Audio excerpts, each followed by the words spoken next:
Hello, I'm Eric Zimmer, and welcome back to the history of the British royal family, where we left off regarding the Tudors. Henry VIII's daughter, Queen Mary I, had passed away, and now her half-sister became Queen Elizabeth I. Oh, and what happens next? Well, we're about to find out. You ready? Alright, let's begin.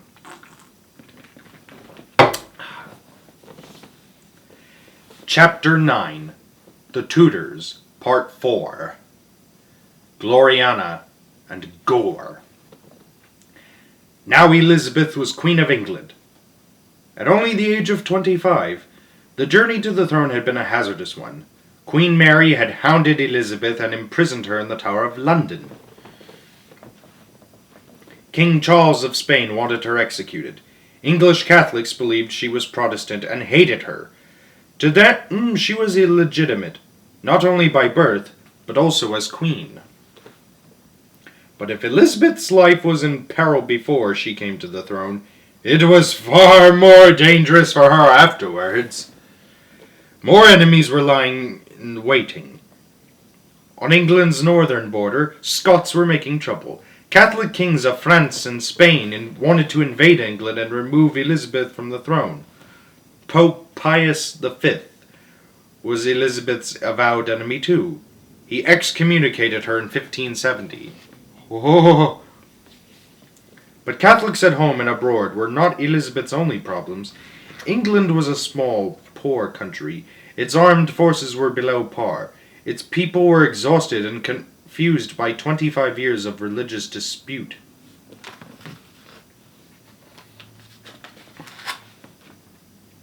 Hundreds had been executed for their beliefs. Now they looked to Queen Elizabeth I to find a cure for their years of trouble. Fortunately, Elizabeth was just the package they needed. In matters of religion, she did not make the mistakes of Protestant Edward VI or Catholic Mary I. Instead, she sat on the fence. Personally, she was not all that interested in religion. Certainly, she did not intend to persecute anyone because of it. Religious tolerance was part of Elizabeth's plan to make herself attractive to her subjects. She put on a magnificent show. No monarch had ever made so many public appearances. "We princes," Elizabeth told the English Parliament, "are set as it were upon stages in the sight and view of the world." In spite of Elizabeth's refusal to consider marriage, several betrothals were arranged for her. But she kept all her suitors dangling. One of them, Francois, Duke of Ancton, tried for years to persuade the Queen to marry him. Anton, 21 years younger than Elizabeth, was not a pretty sight. He was squat and ugly. His face was covered with scars and his nose was misshapen. Ooh. All the same, he seemed to imagine that Elizabeth, who called him her frog, was indeed willing to marry him. But she would not say yes and she would not say no. She just kept putting Anton off. In the end, the poor man was still trying to marry Elizabeth when she was in her 40s. He never succeeded. No one did. Elizabeth gave all her suitors the Brushoff.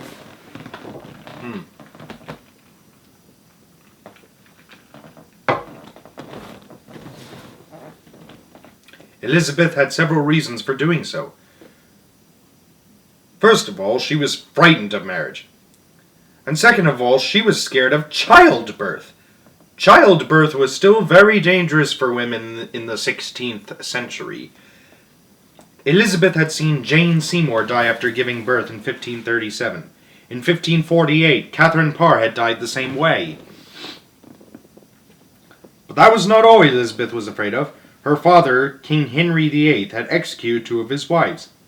The first was her own mother, Anne Boleyn, his second wife, and the other was the king's 5th wife, Catherine Howard, who had befriended Elizabeth as a child.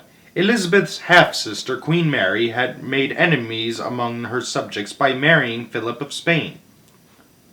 No wonder Elizabeth thought marriage was dangerous. Another reason was that Elizabeth had already been in love long before she became queen. Robert Dudley had known Elizabeth since they both were children. They might have been in love even at that early age. But Dudley had a terrible family history. His father had been John Dudley, Duke of Northumberland, who was executed for plotting to cheat Queen Mary for her throne. His grandfather, Edmund Dudley, had also been executed in 1510. His crime was treason. With such a family background, Robert Dudley did not have a chance of marrying Elizabeth. She did make him her closest companion at court, showering him with gifts and a title, Earl of Leicester. But that was as far as Robert Dudley got. There was something else too. In 1550, Dudley had married Amy Robsart. He kept Amy hidden away in Oxford while he spent most of his time at court. It is possible that Elizabeth did not even know about her. But on September 8th, 1560, Amy Robsart died in suspicious circumstances. Her servants returned from a day out and found her dead at the bottom of the stairs. Her neck was broken. It might have been suicide. Amy had been suffering from breast cancer. But gossip soon went around. It was said that Amy had been murdered so Robert Dudley could marry the Queen. Dudley was known to visit his wife from time to time. Just before she died, Amy had ordered a new dress, maybe because she was expecting to see her husband. During his visit, so the gossip said, Dudley killed her. Ugh. Nothing was proven, but the scandal had been too great. Elizabeth had to send Robert Dudley away from her court. After a time he returned and became Elizabeth's pet once again. But marriage was out of the question.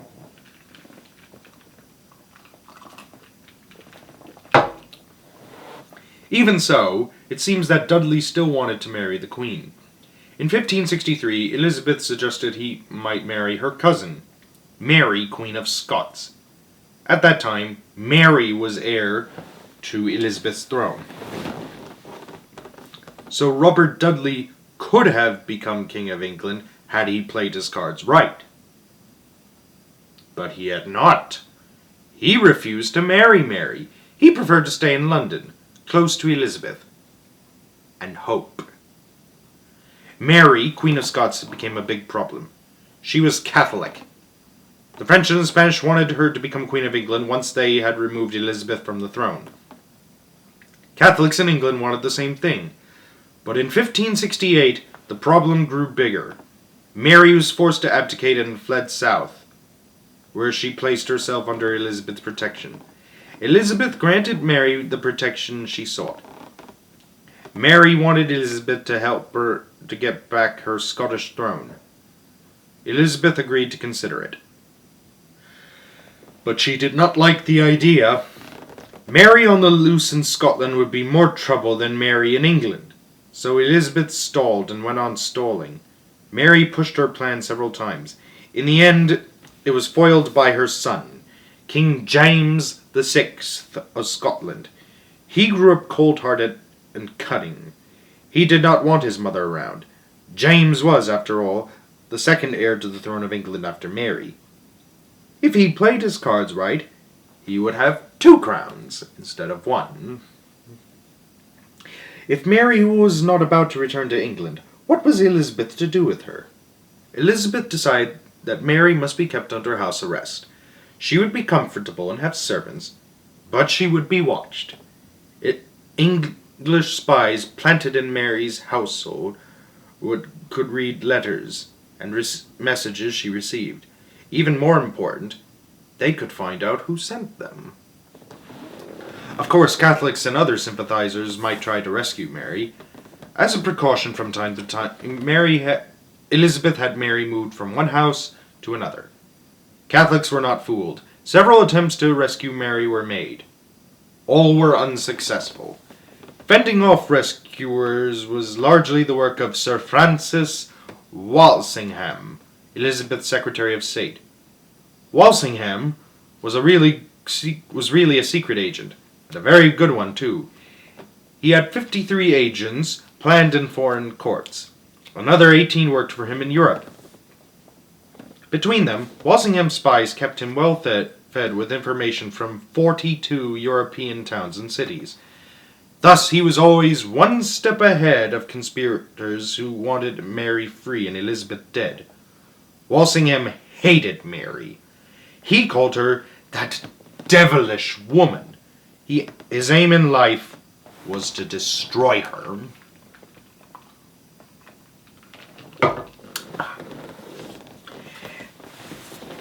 Mary always claimed she knew nothing of the plots against Elizabeth. The truth was that she was involved up to her neck. The first serious plot against Elizabeth occurred in 1571. It was hatched by Robert Ridolfi, a Catholic banker from Florence, Italy. Ridolfi wanted to see Mary on the throne of England. So did his supporters in Europe. They included King Philip II of Spain and the Pope himself. Ridolfi planned to invade England with a force of around 6,000 men. Meanwhile, rebels in Norfolk, in eastern England, would kidnap Elizabeth and hold her hostage. It was also planned that Mary should marry a Catholic, Thomas Howard, Duke of Norfolk. Together they would rule England and Scotland. But Ridolfi ruined his own plot.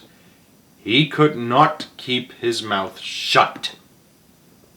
He talked of his plans to the wrong people. The plot thereby reached the ears of Elizabeth's chief minister, William Cecil, Lord Berkeley, who put a tail on Ridolfi. Berkeley's spies got their hands on messages he sent and letters he wrote. The letters were in code, but the code was broken, and all was revealed. The Ridolfi plot, as it was called, never got off the ground. Subsequently, the Duke of Norfolk was accused of treason. He was executed in 1572. But Ridolfi got away scot-free. So did Mary. Elizabeth's ministers begged her to have the Queen of Scots executed, but she refused. The English queen did not like spilling blood, especially royal blood. She simply could not bring herself to sign a death warrant for another queen. This might not have been wise, however. As long as Mary lived, plots against Elizabeth would go on. But Sir Francis Walsingham had plans of his own. It has been said he turned double agent and hatched his own plot against the English queen. Walsingham's plan was to involve Mary. He knew Mary was vain and empty-headed and loved being the focus of intrigue. Walsingham was sure she would fall for his plot. Then he could trap her, and when her guilt was revealed, Elizabeth would have to execute her. But this scheme was to be unlike other secret agent operations. Walsingham's plans for getting rid of Mary coincided with Spanish preparations for invading England. King Philip of Spain had wanted to invade England ever since Elizabeth became queen. Now the time had come. What Philip did not know was that his security screen had already been broken. English spies in Spain knew all about Philip's huge fleet, the Armada. But combined with Walsingham's plot against Elizabeth, this put England in double peril. Walsingham needed a fall guy to head his plot. Sir Anthony Babington was just the man for it. He was only 25 years old and a secret Catholic. Among young bloods of his kind, it was fashionable to be in love with the Queen of Scots. Babington was head over heels about her. One day, Babington received a letter from Mary. He was immensely flattered at such attention from the beautiful Mary. It quite turned his head, but it was a ploy, and Babington fell for it. He started smuggling letters and packages to and from the Queen of Scots. These letters contained news of secret Catholic activities in England. At the end of May of 1586, one of Mary's agents, John Ballard, told Babington of the secret plot. Catholics in England would revolt. England would be invaded. Elizabeth would be murdered. Mary would be released from house arrest and placed on Elizabeth's throne. At first, Babington was frightened by all this. He decided to get out of England. Better to plot against Elizabeth from outside the country, he thought. But in order to leave England, Babington needed to get special travel papers from Sir Francis Walsingham. A certain Robert Poley volunteered to help Babington get his documents. Poley was one of Walsingham's agents. He made friends with Babington, who came to trust him. This proved to be most unwise of him, for Poley managed to get details of the plot out of Babington and passed the information to Walsingham. Babington, meanwhile, wrote to Mary and told her about the plot. Walsingham, of course, had read it before it was delivered to the Scottish Queen. Walsingham had devised a foolproof method of delivering letters to and from Mary. They were hidden in a cask of beer. When Mary replied to Babington, her letter was thereby smuggled out, and when Walsingham read it, he knew that at last he had Mary where he wanted her. He sketched a gallows on the letter.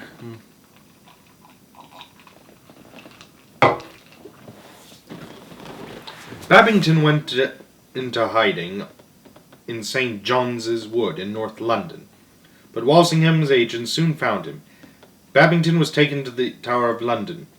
The young man was scared witless.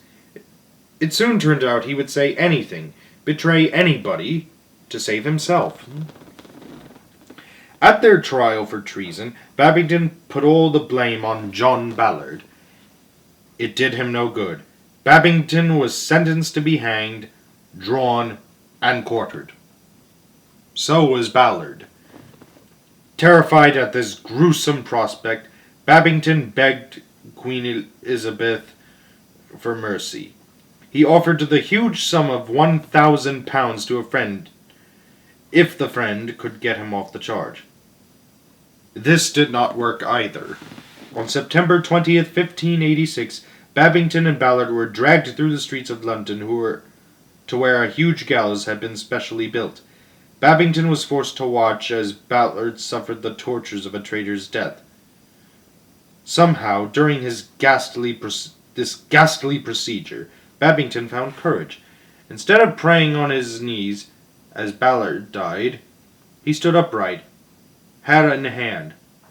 When his turn came, he died bravely. When Elizabeth heard of the great cruelty the executioners had employed, she was horrified. 7 other conspirators awaited execution. Elizabeth ordered that, unlike Ballard and Babington, they should not be taken down from the gallows while still alive. Once they were dead, could the drawing and quartering proceed.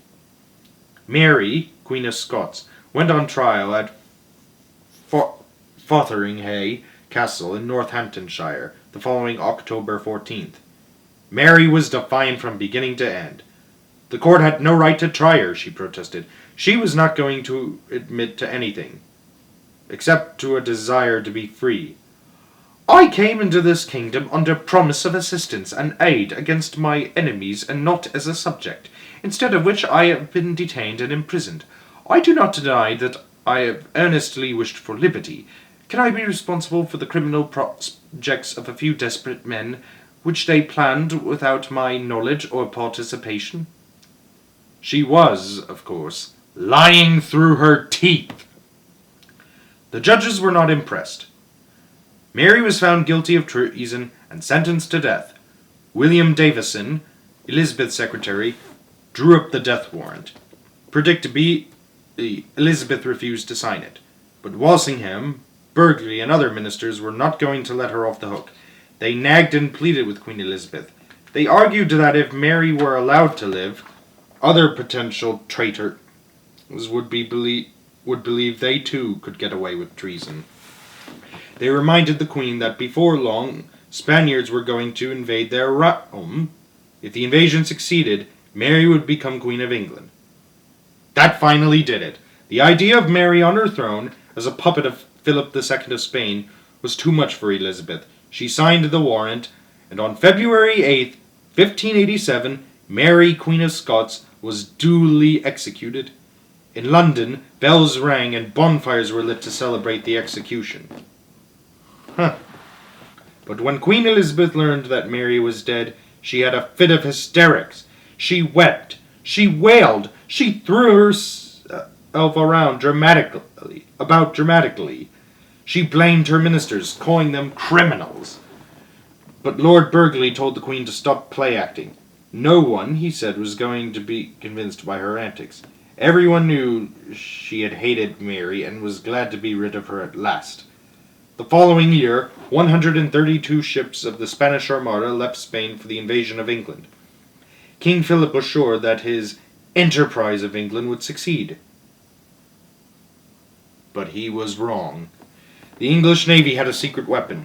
When the Armada entered the English Channel on July 31st, the English fleet kept its distance and raked the Spanish vessels with gunfire. Several were wrecked. Many were set on fire. Thousands of Spaniards were killed.